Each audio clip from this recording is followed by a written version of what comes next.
श्री मैत्रेय जी कहते हैं, विदुर जी, इस प्रकार भगवान शंकर ने परचेताओं को उपदेश दिया। फिर परचेताओं ने शंकर जी की बड़े भक्ति भाव से पूजा की। इसके बाद वे उन राजकुमारों के सामने ही अंतर्धान हो गए। सब के सब परचेता जल में खड़े रहकर भगवान रुद्र के बताए स्तोत्र का जप करते हुए 10,000 वर्ष तक तपस्या करते रहे। इन दिनों राजा प्राचीन बरही का चित्त कर्म कांड में बहुत रम गया था।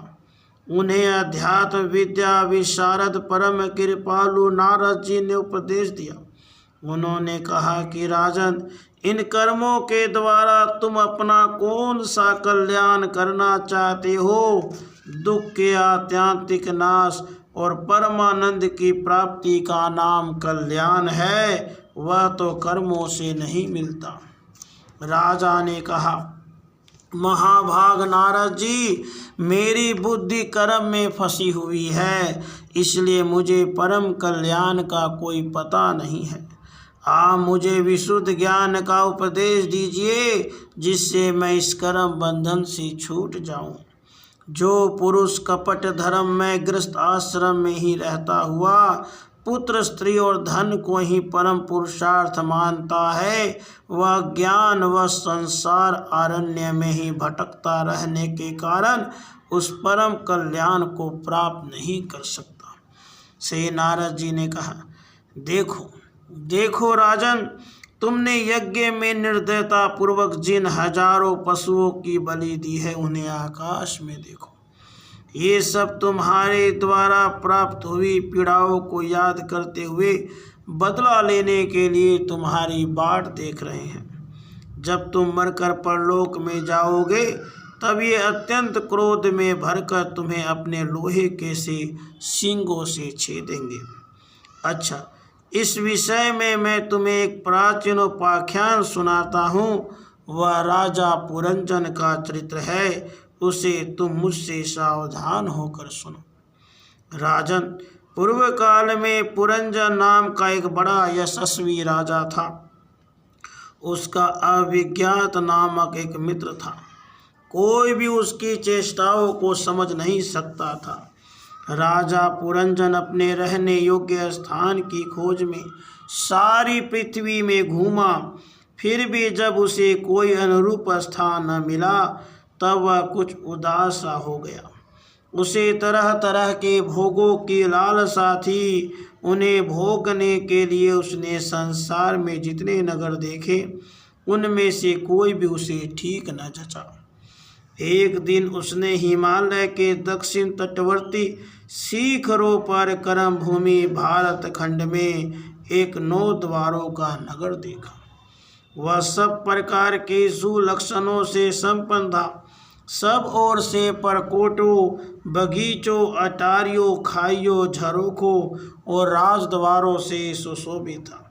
सोने, चांदी तथा लोहे के शिखरों वाले विशाल भवनों से खचाखच भरा था। उसके महलों की फर्शें नीलम, स्फटिक, वैदुर्य, मोती, पन्ने और लालों की बनी हुई थी। अपनी कांति के कारण वह नागों की राजधानी भोगवतीपुरी के समान जान पड़ता था। उसमें जहाँ तहाँ अनेकों सभा भवन, चौराहे, सड़कें, क्रीड़ा भवन, बाजार, विश्राम स्थान, ध्वजा, पताकाएं और मूंगे के चबूतरे सुशोभित थे। उस नगर के बाहर दिव्य वृक्ष और लताओं से पूर्ण एक सुंदर बाग था। उसके बीच में एक सरोवर सुशोभित था। उसके आसपास अनेकों पक्षी भांति भांति की बोली बोल रहे थे, भोरे गुंजार कर रहे थे। सरोवर के तट पर जो वृक्ष थे, उनकी डालियां और पत्ते शीतल झरनों के जलकणों से मिली हुई वासंती वायु के झकोरों से हिल रहे थे, और इस प्रकार वे तटवर्ती भूमि की शोभा बढ़ा रहे थे। वहाँ के वन्य पशु भी मुनि जनोचित अहिंसावादी व्रतों का पालन करने वाले थे, इसलिए उनसे किसी को कोई कष्ट नहीं पहुँचता था।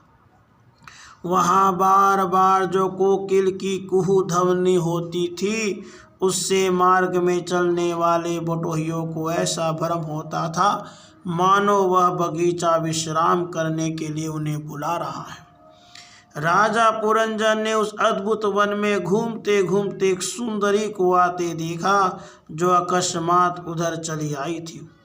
उसके 10 सेवक थे, जिनमें से प्रत्येक 100 नायकों का पति था। एक 5 फन वाला सांप उसका द्वारपाल था, वही उसकी सब ओर से रक्षा करता था।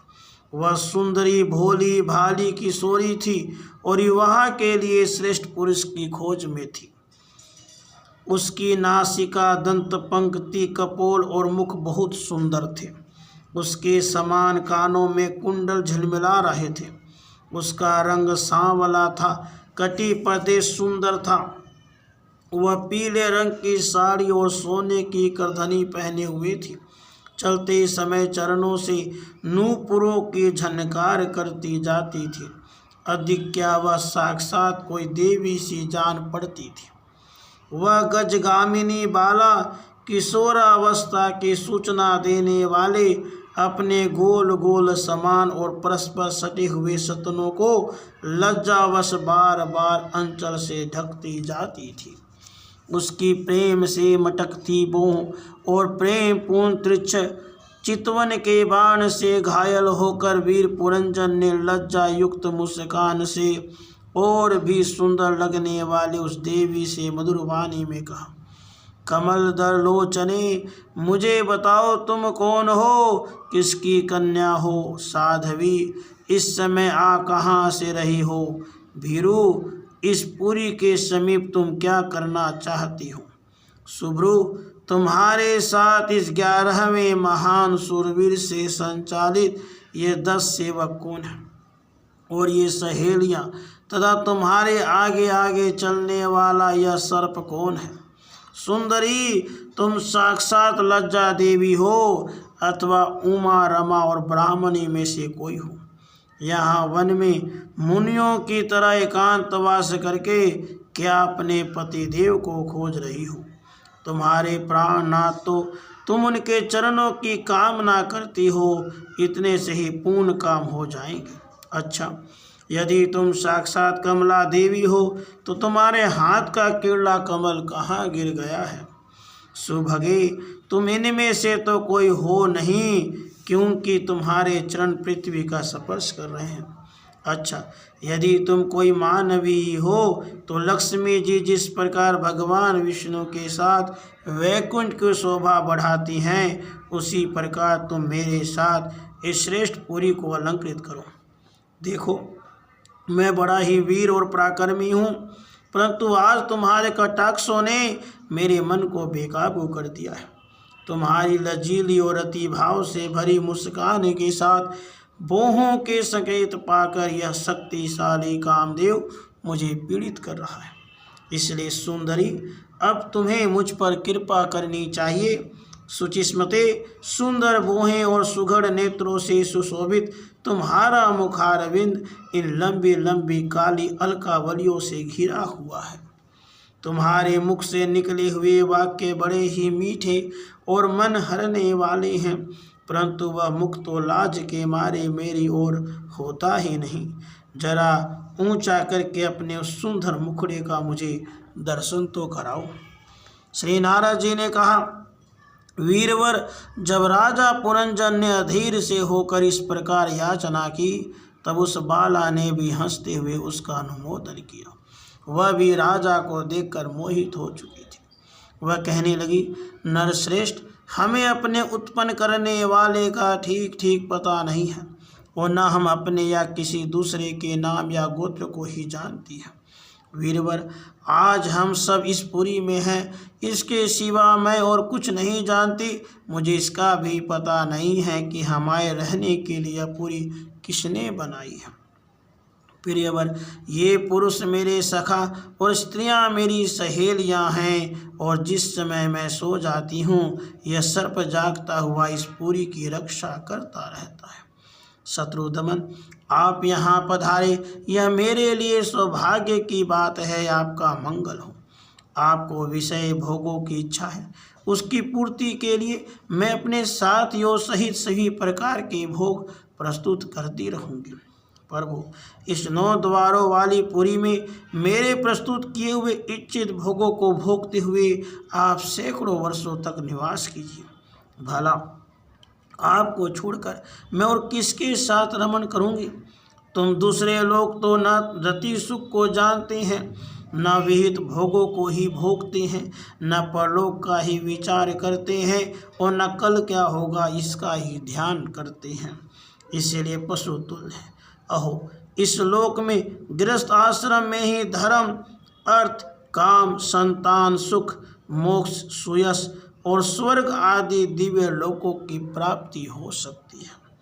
संसार त्यागी अति जन तो न इस सब की कल्पना भी नहीं कर सकते। महापुरुषों का कथन है कि इस लोक में पितर, देव, ऋषि, मनुष्य तथा संपूर्ण प्राणियों के और भी अपने भी कल्याण का आश्रय एकमात्र गृहस्थ आश्रम है।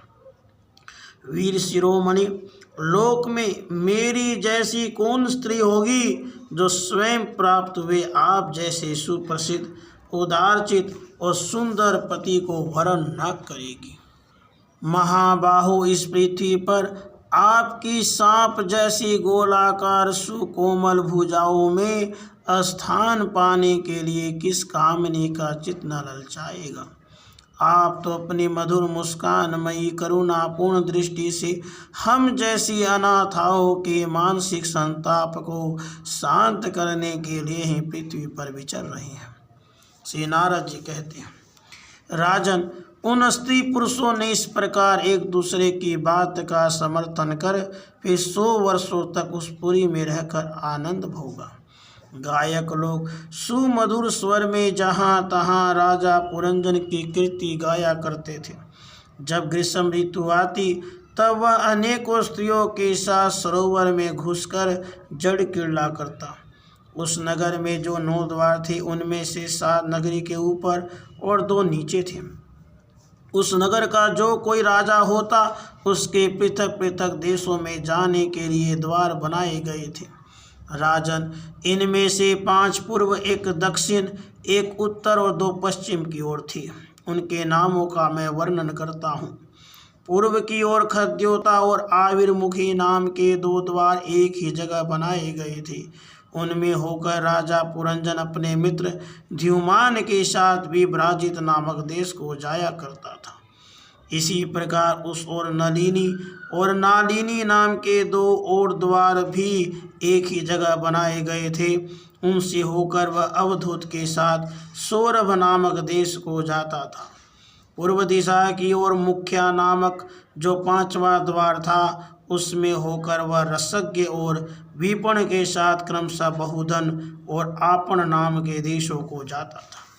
पुरी के दक्षिण की ओर जो पितृहु नामक द्वार था उसमें होकर राजा पुरंजन श्रुतधर के साथ दक्षिण पांचाल देश को जाता था। उत्तर की ओर जो देवहु नामक द्वार था उससे श्रुतधर के साथ वह उत्तर पांचाल देश को जाता था। पश्चिम देश में आसुरी नाम का दरवाजा था, उसमें होकर वह दुर्मद के साथ ग्रामक देश को जाता था। निरति नामक जो दूसरा पश्चिम द्वार था उससे लुब्धक के साथ वह वैशस नामक देश को जाता था। इस नगर के निवासियों में निर्वाक और पेशकृत ये 2 नागरिक अंधे थे। राजा पुरंजन आँख वाले नागरिकों का अधिपति होने पर ही इन्हीं की सहायता से जहाँ तहाँ जाता और सब प्रकार के कार्य करता था। जब कभी अपने प्रधान सेवक विसूचिन के साथ अंतपुर में जाता तब उसे स्त्री और पुत्रों के कारण होने वाले मोह, प्रसन्नता एवं हर्ष आदि विकारों का अनुभव होता। उसका चित्त तरह तरह के कर्मों में फंसा हुआ था। काम परवश होने के कारण वह मूढ़रमणी के द्वारा ठगा गया था। उसकी रानी जो जो काम करती थी वही वह भी करने लगता था। वह जब मद्यपान करती तो वह भी मदिरा पीता और मद से उन्मत्त हो जाता था। जब वह भोजन करती तब वह आप भी भोजन करने लगता और जब कुछ चबाती तब आप भी वही वस्तु चबाने लगता था। इसी प्रकार कभी उसके गाने पर गाने लगता, रोने पर रोने लगता, हंसने पर हंसने लगता, बोलने पर बोलने लगता। वह दौड़ती तो आप भी दौड़ने लगता, खड़ी होती तो आप भी खड़ा हो जाता, सोती तो आप भी उसी के साथ सो जाता और बैठती तो आप भी बैठ जाता। कभी वह सुनने लगती तो आप भी सुनने लगता, देखती तो देखने लगता, सूंघती तो सूंघने लगता और किसी चीज़ को छूती तो आप भी छूने लगता। कभी उसकी प्रिया शोकाकुल होती तो आप भी अत्यंत दिन के समान व्याकुल हो जाता। जब वह प्रसन्न होती तो आप भी प्रसन्न हो जाता और उसके आनंदित होने पर आप भी आनंदित हो जाता। इस प्रकार राजा पुरंजन अपनी सुंदरी रानी के द्वारा ठगा गया। सारी प्रकृति वर्ग परिकर ही उसको धोखा देने लगा। वह मूर्ख विवश होकर इच्छा न होने पर भी खेल के लिए घर पर पाले हुए बंदर के समान अनुकरण करता रहा। श्री नारद जी कहते हैं, राजन, एक दिन राजा पुरंजन अपना विशाल धनुष, सोने का कवच और अक्षय तरकस धारण कर अपने 11वें सेनापति के साथ 5 घोड़ों के शीघ्रगामी रथ में बैठकर पंचप्रस्थ नाम के वन में गया।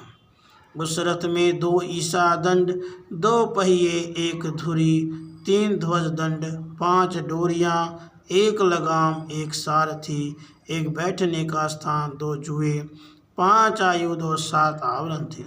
वह 5 प्रकार के चालों से चलता था। उसका साजबाज सब सुनहरा था। यद्यपि राजा के लिए अपनी प्रिया को क्षण पर भी छोड़ना कठिन था, किंतु उस दिन उसे शिकार का ऐसा शौक लगा कि उसकी भी परवाह न करके वह बड़े गर्व से धनुष बाण चढ़ाकर आखेट करने लगा। उस समय आसुरी वृत्ति बढ़ जाने से उसका चित्त बड़ा कठोर और दया शून्य हो गया था। इससे उसने अपने तीखी बाणों से बहुत से निर्दोष जंगली जानवरों का वध कर डाला। जिसकी मांस में अत्यंत आसक्ति हो वह राजा केवल शास्त्र प्रदर्शित कर्मों के लिए वन में जाकर आवश्यकता अनुसार अनिषिद्ध पशुओं का वध करे, व्यर्थ पशु हिंसा न करे। शास्त्र इस प्रकार उच्छृंखल प्रवृत्ति को नियंत्रित करता है। राजन, जो विद्वान इस प्रकार शास्त्र नियत कर्मों का आचरण करता है वह उस कर्म अनुष्ठान से प्राप्त हुए ज्ञान के कारण भूत कर्मों से लिप्त नहीं होता।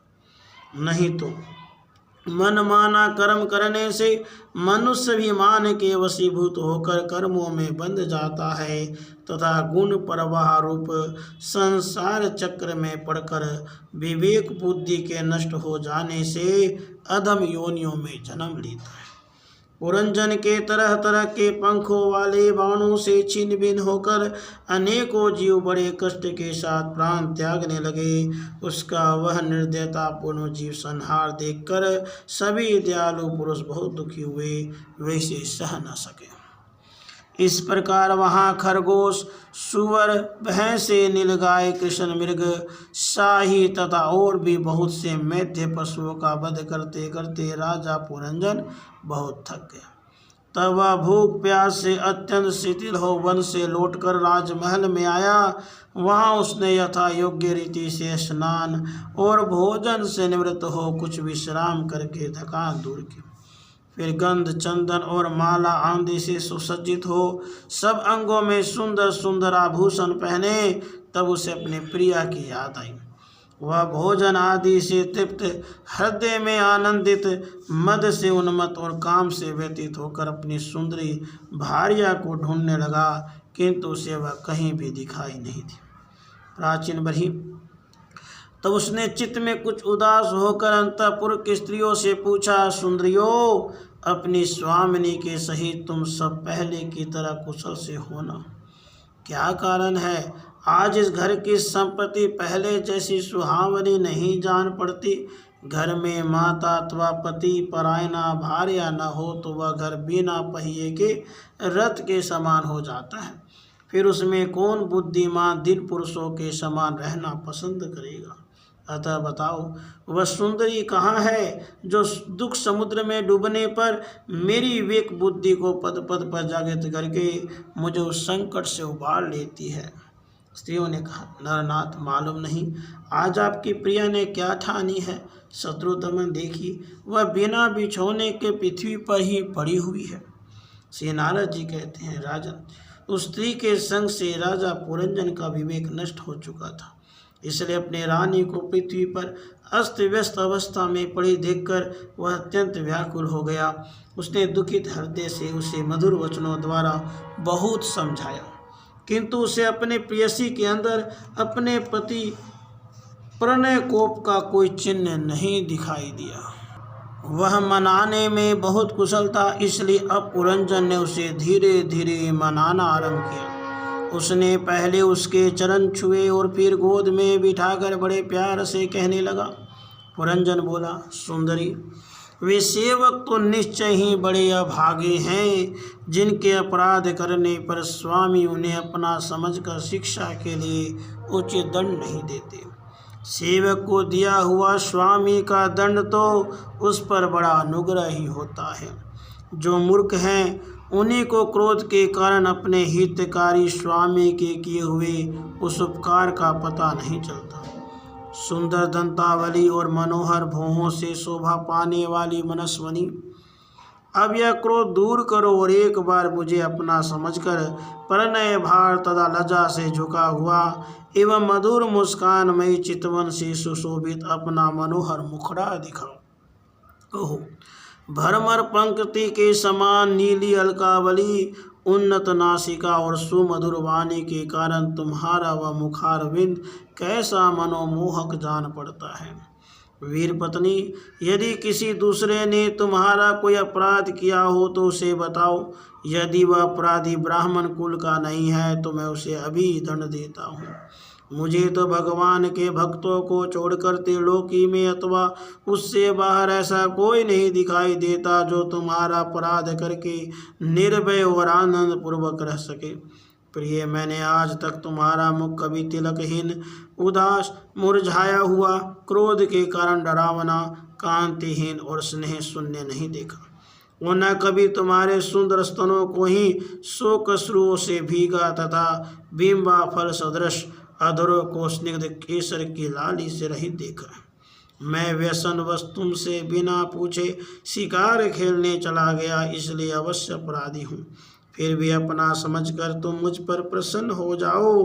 कामदेव के विषम बाणों से अधीर होकर जो सर्वदा अपने अधीन रहता है, उस अपने प्रिय पति को उचित कार्य के लिए भला कौन कामिनी स्वीकार नहीं करती। श्री नारद जी कहते हैं, महाराज, इस प्रकार वह सुंदरी अनेकों नखरों से पुरंजन को पूरी तरह अपने वश में कर उसे आनंदित करती हुई विहार करने लगी। उसने अच्छी तरह स्नान कर अनेक प्रकार के मांगलिक श्रृंगार किए। भोजन आदि से तृप्त होकर वह राजा के पास आई। राजा ने उस मनोहर मुख वाली राजमहिषी का सादर अभिनंदन किया। पुरंजनी ने राजा का आलिंगन किया और राजा ने उसे गले लगाया। फिर एकांत में मन के अनुकूल रहस्य की बातें करते हुए वैसे मोहित हो गया कि उस कामिनी में ही चित लगा रहने के कारण उसे दिन रात के भेद से निरंतर बीतते हुए काल की दुस्तर गति का भी कुछ पता न चला। मद से छका हुआ मनस्वी पुरंजन अपनी प्रिया की भुजा पर सिर रखे महामूल्य शैया पर पड़ा रहता। उसे तो वह रमणी ही जीवन का परम फल जान पड़ती थी। अज्ञान से आवृत हो जाने के कारण उसे आत्मा अथवा परमात्मा का कोई ज्ञान न रहा। राजन, इस प्रकार कामातुर चित्त से उसके साथ विहार करते करते राजा पुरंजन की जवानी आधे सन के समान बीत गई। प्रजापति उस पुरंजनी से राजा पुरंजन के 1100 पुत्र और 110 कन्याएं हुई, जो सभी माता पिता का सुयश बढ़ाने वाली सुशीलता, उदारता आदि गुणों से संपन्न थी। यह पुरंजनी नाम से विख्यात है। इतने में ही उस सम्राट की लंबी आयु का आधा भाग निकल गया। फिर पांचाल राज पुरंजन ने पितृवंश की वृद्धि करने वाले पुत्रों का वधुओं के साथ और कन्याओं का उनके योग्य वरों के साथ विवाह कर दिया। पुत्रों में से प्रत्येक के 100 पुत्र हुए। उनसे वृद्धि को प्राप्त हुआ पुरंजन का वंश सारे पांचाल देश में फैल गया।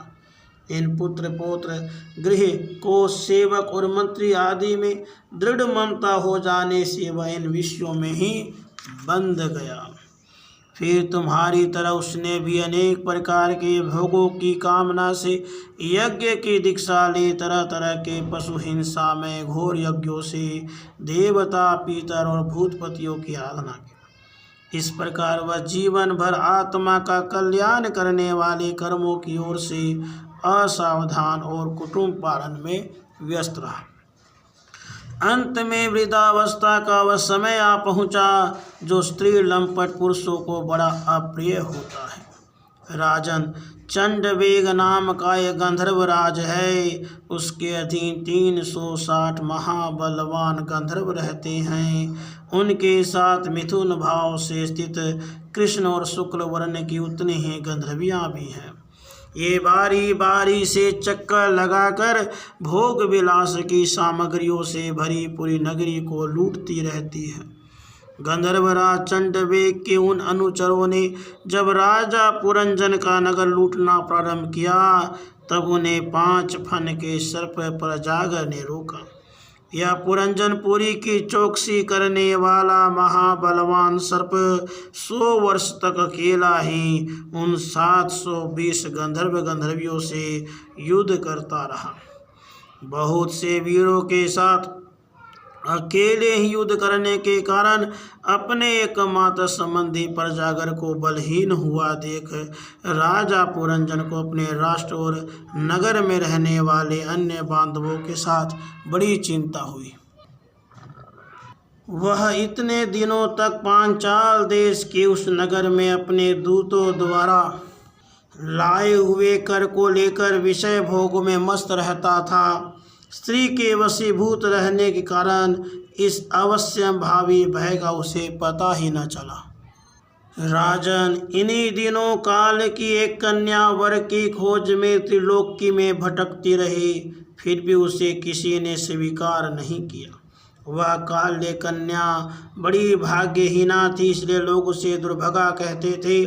एक बार राजर्षि पुरु ने पिता को अपना यौवन देने के लिए अपनी ही इच्छा से उसे वर लिया था। इससे प्रसन्न होकर उसने उन्हें राज्य प्राप्ति का वर दिया था। एक दिन मैं ब्रह्मलोक से पृथ्वी पर आया तो वह घूमती घूमती मुझे भी मिल गई। तब मुझे नैष्ठिक ब्रह्मचारी जानकर भी कामातुरा होने के कारण उसने वरना चाहा। मैंने उसकी प्रार्थना स्वीकार नहीं की। इस पर उसने अत्यंत कुपित होकर मुझे यह दूसरा शाप दिया कि तुमने मेरी प्रार्थना स्वीकार नहीं की, अतः तुम एक स्थान पर अधिक देर तक न ठहर सकोगे। तब मेरी ओर से निराश होकर उस कन्या ने मेरी सम्मति से यवन राज भय के पास जाकर उसका पति रूप से वर्ण किया और कहा, वीरवर, आप यवनों में श्रेष्ठ हैं। मैं आपसे प्रेम करती हूँ और पति बनाना चाहती हूँ। आपके प्रति किया हुआ जीवों का संकल्प कभी विफल नहीं होता। जो मनुष्य लोक अथवा शास्त्र की दृष्टि से देने योग्य वस्तु का दान नहीं करता और जो शास्त्र दृष्टि से अधिकारी होकर भी ऐसा दान नहीं लेता, वे दोनों ही दुराग्रही और मूढ़ हैं। इसलिए सोचनीय है। भद्र, इस समय मैं आपकी सेवा में उपस्थित हुई हूँ, आप मुझे स्वीकार करके अनुग्रहित कीजिए। पुरुष का सबसे बड़ा धर्म दिनों पर दया करना ही है। काल कन्या की बात सुनकर यवन राज ने विधाता का एक गुप्त कार्य कराने की इच्छा से मुस्कुराते हुए उससे कहा, मैंने योग दृष्टि से देखकर तेरे लिए एक पति निश्चय किया है। तो सबका अनिष्ट करने वाली है, इसलिए किसी को भी अच्छी नहीं लगती और इसी से लोग तुझे स्वीकार नहीं करते। अतः इस कर्मजनित लोक को तू अलक्षित होकर बलात् भोग। तू मेरी सेना लेकर जा, इसकी सहायता से तू सारी प्रजा का नाश करने में समर्थ होगी, कोई भी तेरा सामना न कर सकेगा। यह प्रज्वाल नाम का मेरा भाई है और तू मेरी बहन बन जा। तुम दोनों के साथ मैं अव्यक्त गति से भयंकर सेना लेकर सारे लोकों में विचरूंगा। श्री नारद जी कहते हैं, राजन, फिर भय नामक यवन राज्य के आज्ञाकारी सैनिक प्रज्वाल और कालकन्या के साथ इस पृथ्वी तल पर हर जगह विचरने लगे। एक बार उन्होंने बड़े वेग से बूढ़े सांप से सुरक्षित और संसार की सब प्रकार की सुख सामग्री से संपन्न पुरंजनपुरी को घेर लिया। तब जिसके चंगुल में फंसकर पुरुष शीघ्र ही निसार हो जाता है, वह कालकन्या बलात् उस पुरी की प्रजा को भोगने लगी। उस समय ये वन भी कालकन्या के द्वारा भोगी जाती हुई उस पुरी में चारों ओर से भिन्न भिन्न द्वारों से घुसकर उसका विध्वंस करने लगे। पुरी के इस प्रकार पीड़ित किए जाने पर उसके स्वामित्व का ईमान रखने वाले तथा ममताग्रस्त बहुकुटुंबी राजा पुरंजन को भी नाना प्रकार के क्लेश सताने लगे। कालकन्या के आलिंगन करने से उसकी सारी स्त्री नष्ट हो गई। अत्यंत विषयासक्त होने के कारण वह बहुत दिन हो गया, उसकी विवेक शक्ति नष्ट हो गई। गंधर्व और यवनों ने बलात् उसका सारा ऐश्वर्य लूट लिया। उसने देखा कि सारा नगर नष्ट भ्रष्ट हो गया। पुत्र पौत्र भृत्य और अमात्य वर्ग प्रतिकूल होकर अनादर करने लगे हैं। स्त्री स्नेह शून्य हो गई है। मेरे देह को कालकन्या ने वश में कर रखा है और पांचाल देश शत्रुओं के हाथ में पड़कर भ्रष्ट हो गया है। यह सब देखकर राजा पुरंजन अपार चिंता में डूब गया और उसे उस विपत्ति से छुटकारा पाने का कोई उपाय न दिखाई दिया। कालकन्या ने जिन्हें निस्सार कर दिया था, उन्हीं भोगों की लालसा से वह दीन था। अपनी पारलोक की गति और बंधुजनों के स्नेह से वंचित रहकर उसका चित्त केवल स्त्री और पुत्र के लालन पालन में ही लगा हुआ था। ऐसी अवस्था में उनसे बिछुड़ने की इच्छा न होने पर भी उसे उस पुरी को छोड़ने के लिए बाध्य होना पड़ा, क्योंकि उसे गंधर्व और यवनों ने घेर रखा था, कालकन्या ने कुचल दिया था। इतने में ही यवनराज भय के बड़े भाई प्रज्वाल ने अपने भाई का प्रिय करने के लिए उस सारी पुरी में आग लगा दी।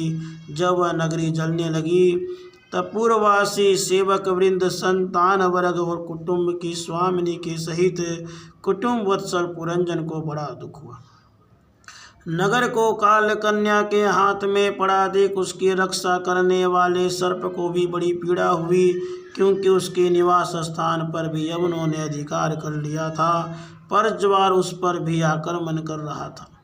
जब उस नगर की रक्षा करने में वह सर्वथा असमर्थ हो गया, तब जिस प्रकार जलते हुए वृक्ष के कोटर में रहने वाला सर्प उससे निकल जाना चाहता है, उसी प्रकार उसने भी महान कष्ट से कांपते हुए वहां से भागने की इच्छा की। उसके अंग प्रत्यंग ढीले पड़ गए थे। गंधर्वों ने उसकी सारी शक्ति नष्ट कर दी थी। अतः जब यवन शत्रुओं ने उसे जाते देखकर रोक दिया तो वह दुखी होकर रोने लगा। गृह आसक्त पुरंजन देह के आदि में मैं मेरेपन का भाव रखने से अत्यंत बुद्धिहीन हो गया था। स्त्री के प्रेम पास में फंसकर वह बहुत दिन हो गया था। अब जब उससे बिछुड़ने का समय उपस्थित हुआ, तब वह अपने पुत्री, पुत्र, पौत्र, पुत्रवधू, दामाद, नौकर, घर, खजाना, अन्य अन्य जिन पदार्थों में उसकी ममता भरसेस थी, उनका भोग तो कभी छूट गया था, उन सब के लिए इस प्रकार चिंता करने लगा। हाय, मेरी भार्या तो बहुत घर गृहस्थी वाली है। जब मैं परलोक में चला जाऊंगा तब यह असहाय होकर किस प्रकार अपना निर्वाह करेगी, इसे इन बाल बच्चों की चिंता ही खा जाएगी।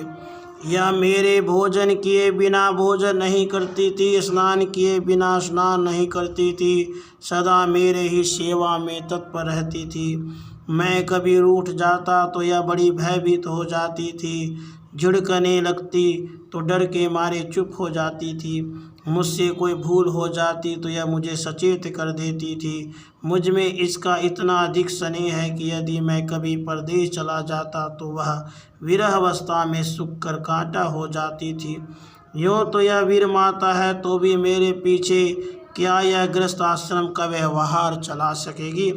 मेरे चले जाने पर एकमात्र मेरे ही सहाय रहने वाले पुत्र और पुत्री भी कैसे जीवन धारण करेंगे। ये तो बीच समुद्र में नाव टूट जाने से व्याकुल हुए यात्रियों के समान बिलबिलाने लगेंगे। यद्यपि ज्ञान दृष्टि से उसे शोक करना उचित न था, फिर भी अज्ञानवश राजा पुरंजन इस प्रकार दिन बुद्धि से अपने स्त्री पुत्र आदि के लिए शोकाकुल हो रहा था। इसी समय उसे पकड़ने के लिए वहाँ भय नामक यवन राजा धमका। जब यवन लोग उसे पशु के समान बांधकर अपने स्थान को ले चले तो उसके अनुचरणगण अत्यंत आतुर और शोकाकुल होकर उसके साथ हो लिए। यवनों द्वारा रोका हुआ सर्प भी उस पुरी को छोड़कर इन सब के साथ ही चल दिया।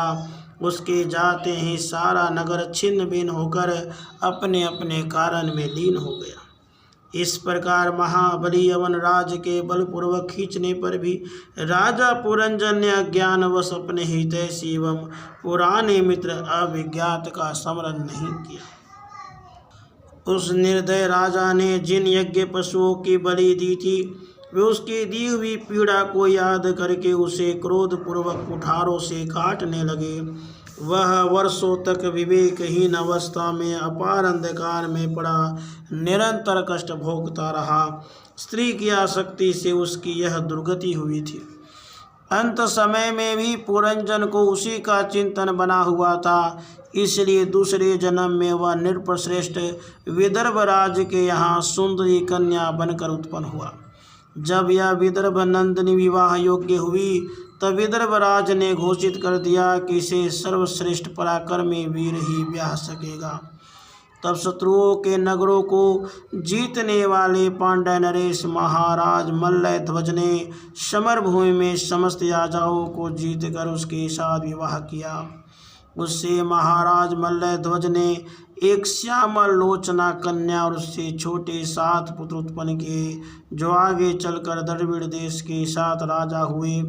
राजन फिर उनमें से प्रत्येक पुत्र के बहुत बहुत पुत्र उत्पन्न हुए, जिनके वंशधर इस पृथ्वी को मनवंतर के अंत तक तथा उसके बाद भी भोगेंगे। राजा मल्लध्वज की पहली पुत्री बड़ी व्रतशिला थी। उसके साथ अगस्त्य ऋषि का विवाह हुआ। उससे उनके दृढ़च्युत नामक पुत्र हुआ और दृढ़च्युत के इद्धमवाह हुआ। अंत में राजर्षि मल्लध्वज पृथ्वी को पुत्रों में बांटकर भगवान श्री कृष्ण की आराधना करने की इच्छा से मलय पर्वत पर चले गए। उस समय चंद्रिका जिस प्रकार चंद्रदेव का अनुसरण करती है, उसी प्रकार मतलोचना वैदर्भी ने अपने घर, पुत्र और समस्त भोगों की तिलांजलि दे पांड्य नरेश का अनुगमन किया। वहाँ चंद्रवसा, ताम्रपर्णी और वटोदका नाम की 3 नदियाँ थीं। उनके पवित्र जल में स्नान करके वे प्रतिदिन अपने शरीर और अंतःकरण को निर्मल करते थे।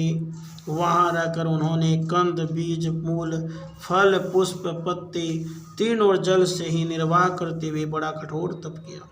इससे धीरे धीरे उनका शरीर बहुत सूख गया। महाराज मल्लध्वज ने सर्वत्र समदृष्टि रखकर शीत उष्ण, वर्षा, वायु, भूख प्यास, प्रिय प्रिय और सुख दुख आदि सभी द्वंद्वों को जीत लिया। तप और उपासना से वासनाओं को निर्मूल कर यम नियम आदि के द्वारा इंद्रिय, प्राण और मन को वश में करके वे आत्मा में ही ब्रह्म भावना करने लगे। इस प्रकार 100 दिव्य वर्षों तक स्थानों के समान निश्चल भाव से एक ही स्थान पर बैठे रहे। भगवान वासुदेव में सुदृढ़ प्रेम हो जाने के कारण इतने समय तक उन्हें शरीर आदि का भी भान न हुआ। राजन गुरु स्वरूप साक्षात श्री हरि के उपदेश किए हुए तथा अपने अंतःकरण में सब और स्फुरित होने वाली विशुद्ध विज्ञान दीपक से उन्होंने देखा कि अंतःकरण की वृत्ति का प्रकाशक आत्मा स्वप्न अवस्था की भांति देह आदि समस्त उपाधियों में व्याप्त उनसे पृथक भी है। ऐसा अनुभव करके वे सब ओर से उदासीन हो गए। फिर अपने आत्मा को परब्रह्म में और परब्रह्म को आत्मा में अभिन्न रूप से देखा और अंत में इस अभेद चिंतन को भी त्याग कर सर्वथा शांत हो गए। राजन, इस समय पति परायणा वेदर्भी सब प्रकार के भोगों को त्याग कर अपने परम धर्मज्ञ पति मलय ध्वज की सेवा बड़े प्रेम से करती थी।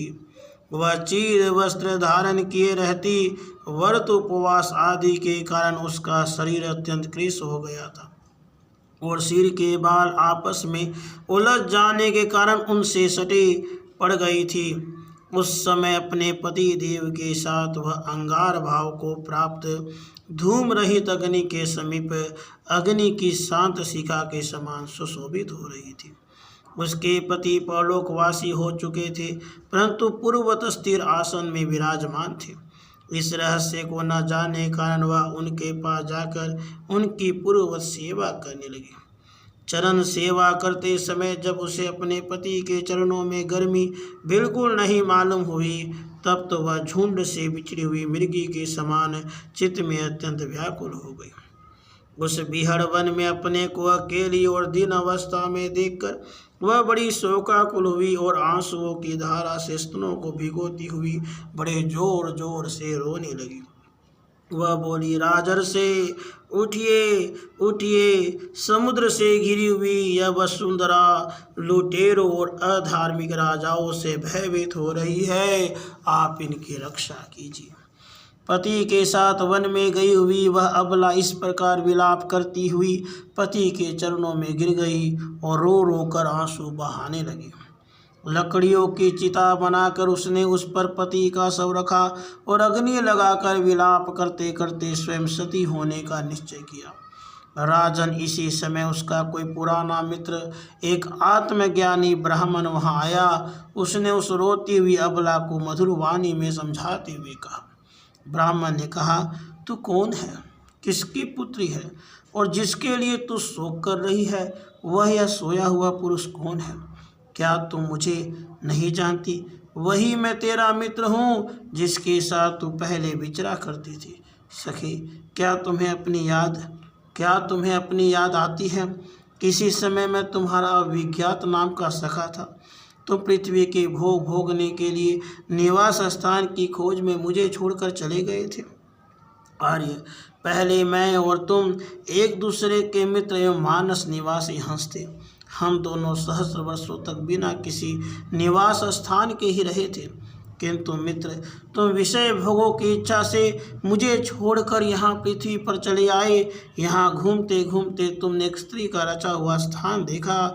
उसमें 5 बगीचे, 9 दरवाजे, 1 द्वारपाल, 3 परकोटे, 6 वैश्यकुल और 5 बाजार थे। वह 5 उपादान कारणों से बना हुआ था और उसकी स्वामिनी एक स्त्री थी। महाराज, इंद्रियों के 5 विषय उसके बगीचे थे। 9 इंद्रिय छिद्र द्वार थे। तेज, जल और अन्न 3 परकोटे थे। मन और 5 ज्ञानेंद्रियाँ 6 वैश्यकुल थे। क्रिया शक्ति रूप कर्मेंद्रियाँ ही बाजार थी। 5 भूत ही उसके कभी क्षीण न होने वाले उपादान कारण थे और बुद्धि शक्ति ही उसकी स्वामिनी थी।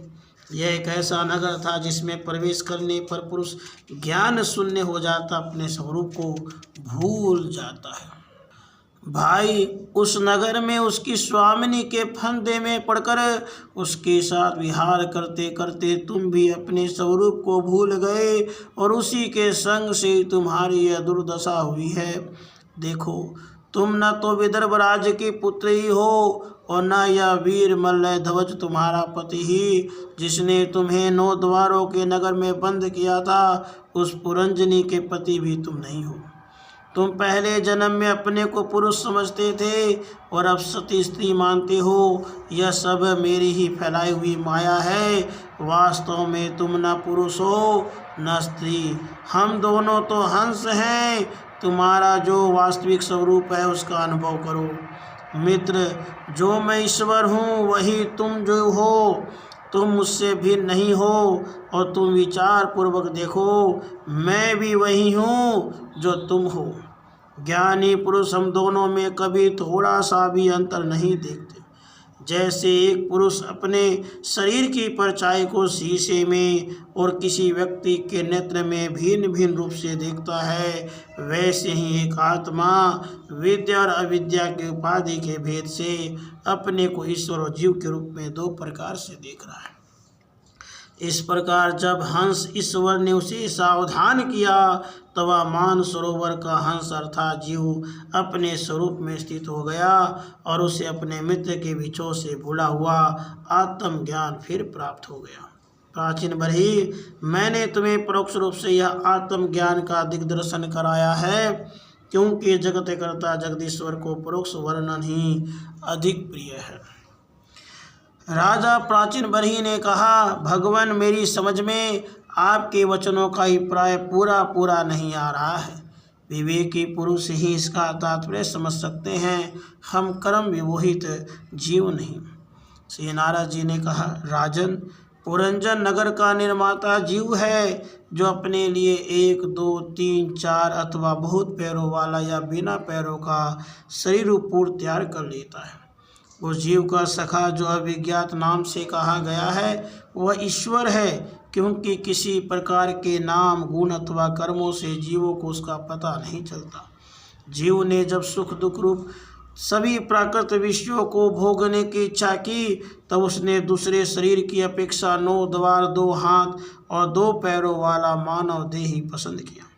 बुद्धि अथवा विद्या को ही तुम पुरंजनी नाम की स्त्री जानो। इसी के कारण देह और इंद्रिय आदि में मैं मेरे पान का भाव उत्पन्न होता है और पुरुष उसी का आश्रय लेकर शरीर में इंद्रियों द्वारा विषयों को भोगता है। 10 इंद्रियां ही उसके मित्र हैं, जिनसे कि सब प्रकार के ज्ञान और कर्म होते हैं। इंद्रियों की वृत्तियां ही उसकी सखियां और प्राण, अपान, व्यान, उदान, समान रूप 5 वृत्तियों वाला प्राण वायु ही नगर की रक्षा करने वाला 5 फण का सर्प है। दोनों प्रकार के इंद्रियों के नायक मन को ही 11वां महाबली योद्धा जानना चाहिए। शब्द आदि 5 विषय ही 5 आदेश है, जिसके बीच में वह 9 द्वारों वाला नगर बसा हुआ है। उस नगर में जो एक एक स्थान पर 2-2 द्वार बताए गए थे, वे 2 नेत्र गोलक, 2 नासा छिद्र और 2 कर्ण छिद्र हैं। इनके साथ मुख, लिंग और गुदा, ये 3 और मिलाकर कुल 9 द्वार है। इन्हीं में से होकर वह जीव इंद्रियों के साथ बाह्य विषयों में जाता है। इसमें 2 नेत्र गोलक, 2 नासा छिद्र और 1 मुख, ये 5 पूर्व के द्वार हैं। दाहिने कान को दक्षिण का, बाएं कान को उत्तर का द्वार समझना चाहिए। गुदा और लिंग नीचे के 2 छिद्र पश्चिम के द्वार हैं। खद्योता और आविर्मुखी नाम के जो द्वार एक स्थान पे बतलाए थे, वे नेत्र गोलक हैं। रूप अविभाजित नाम का देश है, जिनका इन द्वारों से जीव चक्षु इंद्रियों की सहायता से अनुभव करता है। चक्षु इंद्रियों को ही पहले द्युमान नाम का सखा कहा गया है। दोनों नासा छिद्र ही नलिनी और नालिनी नाम के द्वार हैं और नासिका का विषय गंध ही सौरभ देश है। घ्राणेन्द्रिय अवधूत नाम का मित्र है। मुख मुख्य नाम का द्वार है, उसमें रहने वाला वाग इंद्रिय विपण है और रसनेन्द्रिय रसज्ञ नाम का मित्र है।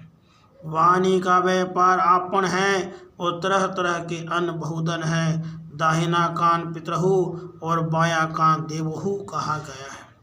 कर्म कांड रूप प्रवृत्ति मार्ग का शास्त्र और उपासना कांड रूप निवृत्ति मार्ग का शास्त्र ही दक्षिण और उत्तर पांचाल देश है।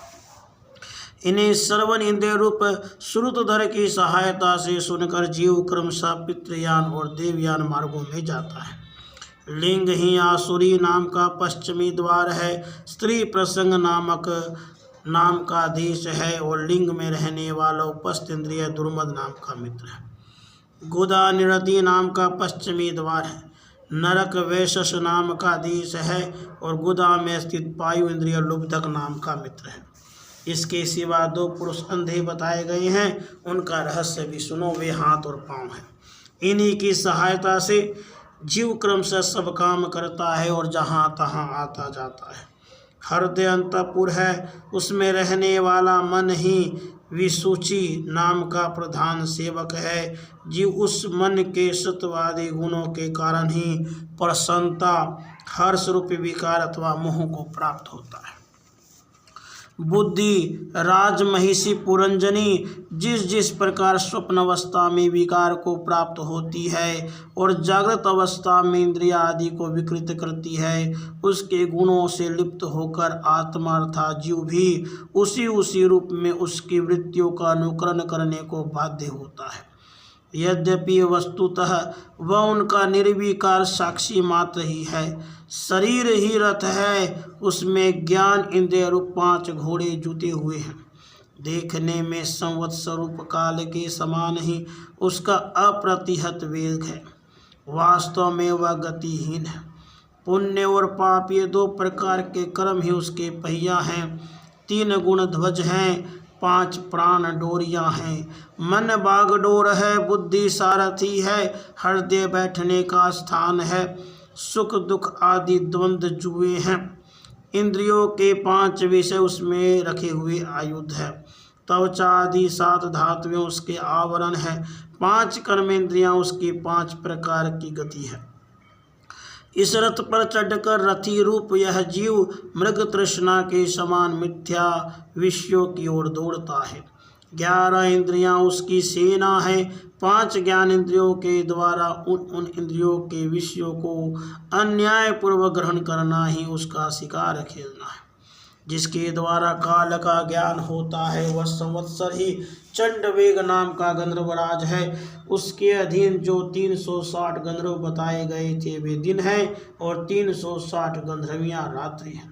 ये बारी बारी से चक्कर लगाते हुए मनुष्य की आयु को हरते रहते हैं। वृद्धावस्था ही साक्षात काल कन्या है, उसे कोई भी पुरुष पसंद नहीं करता।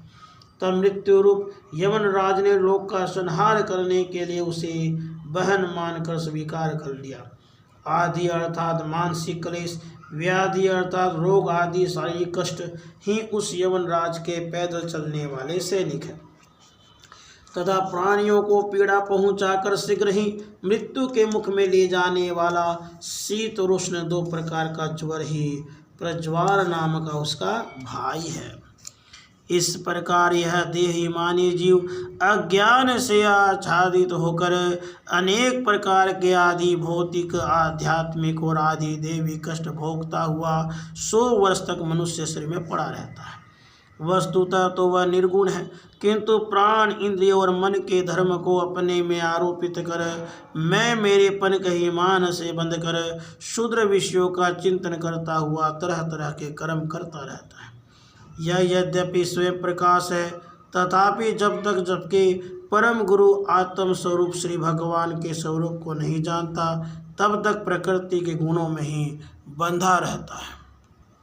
उन गुणों का ही मानी होने से वह विवश होकर सात्विक, राजस और तामस कर्म करता है और उन कर्मों के अनुसार भिन्न भिन्न योनियों में जन्म लेता है। वह कभी तो सात्विक कर्मों के द्वारा प्रकाश बहुल स्वर्ग आदि लोक प्राप्त करता है, कभी राजसी कर्मों के द्वारा दुखमय रजोगुणी लोकों में जाता है जहाँ उसे तरह तरह के कर्मों का क्लेश उठाना पड़ता है।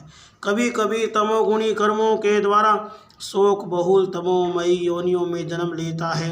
इस प्रकार अपने कर्म और गुणों के अनुसार देव योनि, मनुष्य योनि अथवा पशु पक्षी योनि में जन्म लेकर वह अज्ञान आनंद जीव कभी पुरुष, कभी स्त्री और कभी नपुंसक होता है। जिस प्रकार बेचारा भूख से व्याकुल कुत्ता दर दर भटकता हुआ अपने प्रारब्ध अनुसार कहीं डंडा खाता है और कहीं भात खाता है, उसी प्रकार यह जीव चित्त में नाना प्रकार की वासनाओं को लेकर ऊंचे नीचे मार्ग से ऊपर नीचे अथवा मध्य के लोकों में भटकता हुआ अपने कर्मानुसार सुख दुख भोगता रहता है। आदि देविक, आदि भौतिक और आध्यात्मिक इन 3 प्रकार के दुखों में से किसी भी प्रकार के एक से जीव का सर्वथा छुटकारा नहीं हो सकता। यदि कभी वैसा जान पड़ता है तो वह केवल तात्कालिक निवृत्ति ही है। वह ऐसी ही है जैसे कोई सिर पर भारी ढोकर ले जाने वाला पुरुष उसे कंधे पर रख ले। इसी तरह सभी प्रतिक्रिया दुख निवृत्ति जाननी चाहिए। यदि किसी उपाय से मनुष्य एक प्रकार के दुख से छुट्टी पाता है तो दूसरा दुख आकर उसके सिर पर सवार हो जाता है। हे नरेश, जिस प्रकार स्वप्न में होने वाला स्वप्नांतर उस स्वप्न से सर्वथा छूटने का उपाय नहीं है, उसी प्रकार कर्म फल भोग से सर्वथा छूटने का उपाय केवल कर्म नहीं हो सकता, क्योंकि कर्म और कर्म फल भोग दोनों ही अविद्या युक्त होते हैं। जिस प्रकार स्वप्नावस्था में अपने मनोमय लिंग शरीर से विचरने वाले प्राणी को स्वप्न के पदार्थ न होने पर भी भासते हैं, उसी प्रकार यह दृश्य पदार्थ वस्तुतः न होने पर भी जब तक अज्ञान निद्रा नहीं टूटती बने ही रहते हैं और जीव को जन्म मरण रूप संसार से मुक्ति नहीं मिलती। अतः इनकी आत्यांतिक निवृत्ति का उपाय एकमात्र आत्मज्ञान ही है। राजन, जिस अविद्या के कारण परमार्थ स्वरूप आत्मा को यह जन्म मरण रूप अनर्थ परंपरा प्राप्त हुई है, उसकी निवृत्ति गुरु स्वरूप श्रीहरि में सुदृढ़ भक्ति होने पर हो सकती है। भगवान वासुदेव में एकाग्रता पूर्वक सम्यक प्रकार से किया हुआ भक्ति भाव ज्ञान और वैराग्य का आविर्भाव कर देता है। राजर्षि, यह भक्ति भाव भगवान की कथाओं के आश्रित रहता है, इसलिए जो श्रद्धा पूर्वक उन्हें प्रतिदिन सुनता या पढ़ता है उसे बहुत शीघ्र उसकी प्राप्ति हो जाती है। राजन, जहाँ भगवत गुणों को कहने अथवा सुनने में तत्पर विशुद्ध चित्त भक्तजन रहते हैं, उस साधु समाज में सब और महापुरुषों के मुख से निकले हुए श्री मधुसूदन भगवान के चरित्र रूप शुद्ध अमृत की अनेकों नदियाँ बहती रहती हैं।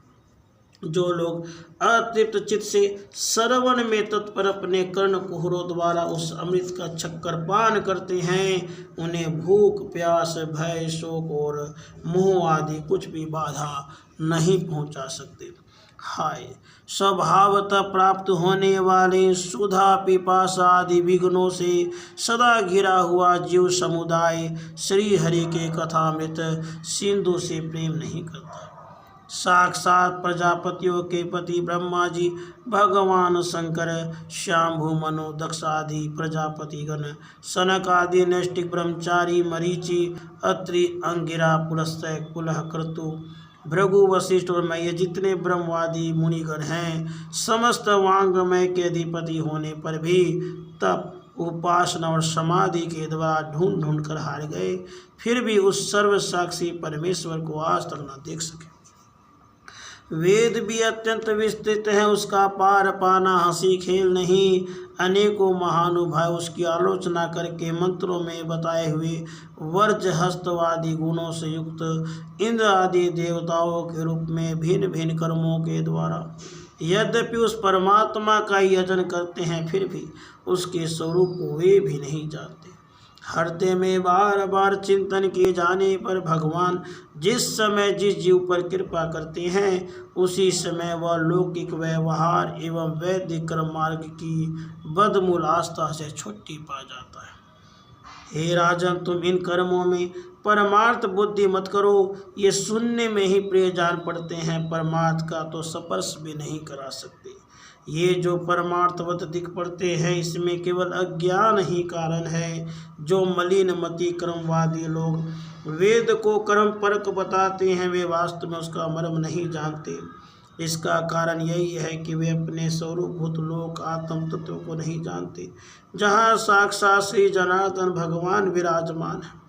पूर्व की ओर अग्रभाग वाली कुशाओं से संपूर्ण भूमंडल को आच्छादित करके अनेकों पशुओं का वध करने से तुम बड़े कर्माभिमानी और उद्धत हो गए हो, किंतु वास्तव में तुम्हें कर्म या उपासना किसी के भी रहस्य का पता नहीं है। वास्तव में कर्म तो वही है जिससे श्रीहरि को प्रसन्न किया जा सके, और विद्या भी वही है जिससे भगवान में चित्त लग सके। श्रीहरि संपूर्ण देहधारियों के आत्मा नियामक और स्वतंत्र कारण हैं, अतः उनके चरण तल ही मनुष्यों के एकमात्र आश्रय हैं, और उन्हीं से संसार में सबका कल्याण हो सकता है। जिससे किसी को अनुमात्र भी भय नहीं होता, वही उसका प्रियतम आत्मा है। ऐसा जो पुरुष जानता है वही ज्ञानी है, और जो ज्ञानी है वही गुरु एवं साक्षात श्री हरि है। श्री नारद जी कहते हैं, पुरुष श्रेष्ठ, यहाँ तक जो कुछ कहा गया उससे तुम्हारे प्रश्न का उत्तर हो गया। अब मैं एक भली भांति निश्चित किया हुआ गुप्त साधन बताता हूँ, ध्यान देकर सुनो। पुष्प वाटिका में अपनी हरिणी के साथ विहार करता हुआ एक हरिण मस्त घूम रहा है। वह दूब आदि छोटे छोटे अंकुरों को चर रहा है। उसके कान भौरों के मधुर गुंजार में लग रहे हैं। उसके सामने ही दूसरे जीवों को मारकर उसका पेट पालने वाले भेड़िए ताक लगाए खड़े हैं, और पीछे से शिकारी व्याध ने बींधने के लिए उस पर बाण छोड़ दिया है। परंतु हरिण इतना बेसुध है कि इसे इसका कुछ भी पता नहीं। एक बार इस हरिण के दशा पर विचार करो। राजन, इस रूपक का आशय सुनो। यह मृत प्राय हरिण तुम ही हो। तुम अपने दशा पर विचार करो। पुष्पों की तरह ये स्त्रियां केवल देखने में सुंदर है। इन स्त्रियों के रहने का घर ही पुष्प वाटिका है। इसमें रहकर तुम पुष्पों के मधु और गंध के समान शुद्र सकाम कर्मों के फल रूप जीव और जड़न इंद्रियों को प्रिय लगने वाले भोजन तथा स्त्री संग आदि तुच्छ भोगों को ढूंढ रहे हो। स्त्रियों से घिरे रहते हो। अपने मन को तुमने उन्हीं में फंसा रखा है। स्त्री पुत्रों का मधुर भाषण ही भौरों का मधुर गुंजार है। तुम्हारे कान उसी में आसक्त रहते हैं। सामने ही भेड़ियों के झुंड के समान काल के अंश दिन और रात तुम्हारी आयु को हर रहे हैं, परंतु तुम उनकी कुछ भी परवाह न कर गृहस्थी के सुखों में मस्त हो रहे हो।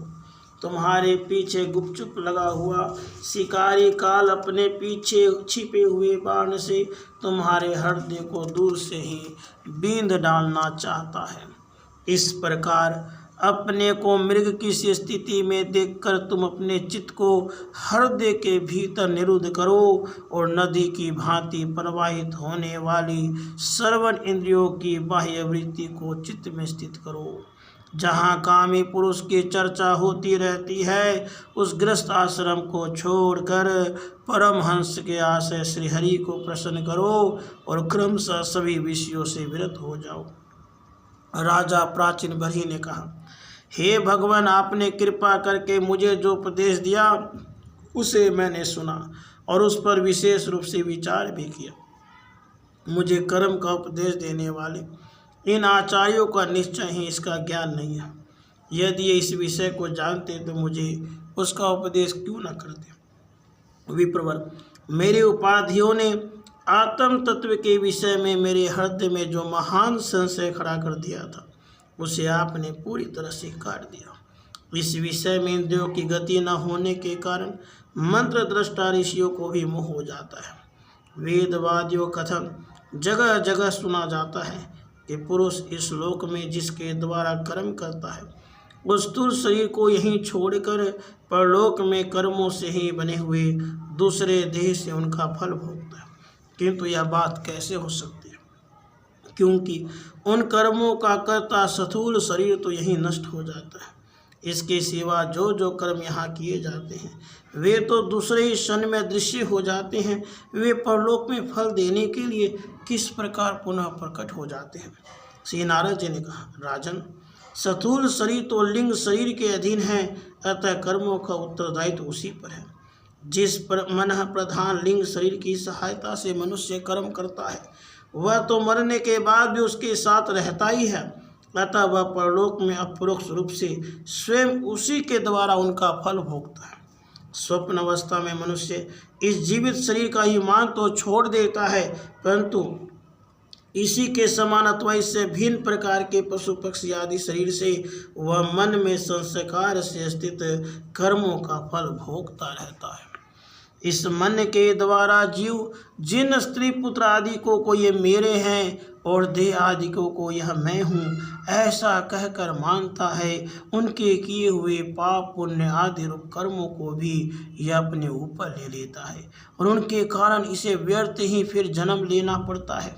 जिस प्रकार ज्ञान इंद्रियां और कर्म इंद्रियां दोनों की चेष्टाओं से उनके प्रेरक चित्त का अनुमान किया जाता है, उसी प्रकार चित्त के भिन्न भिन्न प्रकार के वृत्तियों से पूर्व जन्म के कर्मों का भी अनुमान होता है। अतः कर्म अदृष्ट रूप से फल देने के लिए कालांतर में मौजूद रहते हैं।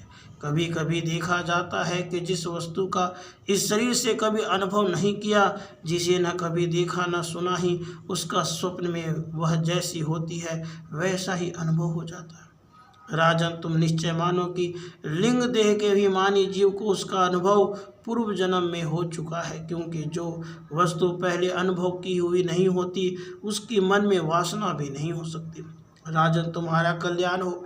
मन ही मनुष्य के पूर्व रूपों को तथा भावी शरीर आदि को भी बता देता है, और जिसका भावी जन्म होने वाला नहीं होता उस तत्ववेताओं की विदेह मुक्ति का पता भी उसके मन से ही लग जाता है। कभी कभी स्वप्न में देश काल अथवा क्रिया संबंधी ऐसी बातें भी देखी जाती है जो पहले कभी देखी या सुनी नहीं गई, जैसे पर्वत की चोटी पर समुद्र, दिन में तारे अथवा अपना सिर कटा दिखाई देना इत्यादि। इनके देखने में निद्रा दोष को ही कारण मानना चाहिए।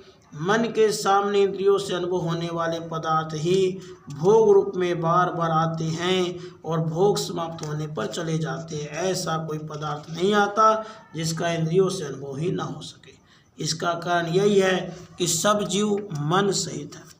साधारणतया तो सब पदार्थों का क्रमशः ही भान होता है, किंतु यदि किसी समय भगवत चिंतन में लगा हुआ मन विशुद्ध सत्व में स्थित हो जाए तो उसमें भगवान का संसर्ग होने से एक साथ समस्त विश्व का भी भान हो सकता है। जैसे राहु दृष्टि का विषय न होने पर भी प्रकाश आत्मक चंद्रमा के संसर्ग से दिखने लगता है। राजन, जब तक गुणों का परिणाम एवं बुद्धि, मन, इंद्रिय और शब्द आदि विषयों का संघात यह अनादि लिंग देह बना रहा है, तब तक जीव के अंदर स्थूल देह के प्रति मैं मेरा इस भाव का भाव नहीं हो सकता। सुषुप्ति, मूर्छा, अत्यंत दुख तथा मृत्यु और तीव्र ज्वर आदि के समय भी इंद्रियों की व्याकुलता के कारण मैं और मेरेपन की स्पष्ट प्रतीति नहीं होती, किंतु उस समय भी उनका अभिमान तो बना ही रहता है। जिस प्रकार अमावस्या की रात्रि में चंद्रमा रहते हुए भी दिखाई नहीं देता, उसी प्रकार युवा अवस्था में स्पष्ट प्रतीत होने वाला यह एकादश इंद्रिय विशिष्ट लिंग शरीर गर्भावस्था और बाल्यकाल में रहते हुए भी इंद्रियों का पूर्ण विकास न रहने के कारण प्रतीत नहीं होता। जिस प्रकार स्वप्न में किसी वस्तु का अस्तित्व न होने पर भी जागे बिना स्वप्न जनित अनर्थ की निवृत्ति नहीं होती, उसी प्रकार सांसारिक वस्तु यद्यपि असत है तो भी अविद्यावश जीव उनका चिंतन करता रहता है, इसलिए उसका जन्म मरण रूप संसार से छुटकारा नहीं हो पाता। इस प्रकार पंच तन्मात्राओं से बना हुआ तथा 16 तत्वों के रूप में विकसित यह त्रिगुण में संघात ही लिंग शरीर है। यही चेतन शक्ति से युक्त होकर जीव कहा जाता है। इसी के द्वारा पुरुष भिन्न भिन्न देहों को ग्रहण करता और त्यागता है। इसी से उसे हर शोक, भय, दुख और सुख आदि का अनुभव होता है। जिस प्रकार चोंक जब तक दूसरे तृण को नहीं पकड़ लेती तब तक पहले वाले को नहीं छोड़ती, उसी प्रकार जीव मरण काल उपस्थित होने पर भी जब तक देह आरंभ कर्मों की समाप्ति होने पर दूसरा शरीर प्राप्त नहीं कर लेता तब तक पहले शरीर के अभिमान को नहीं छोड़ता। राजन, यह मना प्रधान लिंग शरीर ही जीव के जन्मादि का कारण है। जीव जब इंद्र जनित भोगों का चिंतन करते हुए बार बार उन्हीं के लिए कर्म करता है, तब उन कर्मों के होते रहने से अविद्यावश व देह आदि के कर्मों में बंध जाता है। इसलिए उस कर्म बंधन से छुटकारा पाने के लिए संपूर्ण विश्व को भगवत रूप देखते हुए सब प्रकार श्री हरि का भजन करो। उन्हीं से इस विश्व की उत्पत्ति और स्थिति होती है, उन्हीं में लय होता है। श्री मैत्रेय जी कहते हैं, विदुर जी, भक्त श्रेष्ठ श्री नारद जी ने राजा प्राचीन बरही को जीव और ईश्वर के स्वरूप का दिग्दर्शन कराया, फिर वे उनसे विदा लेकर सिद्धलोक को चले गए। तब राजर्षि प्राचीन बलि भी प्रजापालन का भार अपने पुत्रों को सौंप कर तपस्या करने के लिए कपिल आश्रम को चले गए। वहाँ उन वीरवर ने समस्त विषयों की आसक्ति छोड़ एकाग्र मन से भक्ति पूर्वक श्री हरि के चरण कमलों का चिंतन करते हुए सारूप्य पद प्राप्त किया। निष्पाप विदुर जी, देवर्षि नारद के परोक्ष रूप से कहे हुए इस आत्म ज्ञान को जो पुरुष सुनेगा या सुनाएगा वह शीघ्र ही लिंग देह के बंधन से छूट जाएगा। देवर्षि नारद के मुख से निकला हुआ यह आत्म ज्ञान भगवान मुकुंद के यश से संबंध होने के कारण त्रिलोकी को पवित्र करने वाला, अंतःकरण का शोधक तथा परमात्मा पद को प्रकाशित करने वाला है। जो पुरुष इसकी कथा सुनेगा वह समस्त बंधनों से मुक्त हो जाएगा और फिर उसे इस संसार चक्र में नहीं भटकना पड़ेगा। विदुर जी, गृहस्थ आश्रमी पुरंजन के रूपक से परोक्ष रूप में कहा हुआ यह अद्भुत आत्मज्ञान मैंने गुरु जी की कृपा से प्राप्त किया था। इसका तात्पर्य समझ लेने से बुद्धि युक्त जीव का देह अभिमान निवृत्त हो जाता है तथा उसका परलोक में जीव किस प्रकार कर्मों का फल भोगता है यह संशय भी मिट जाता है। राधे कृष्ण राधे।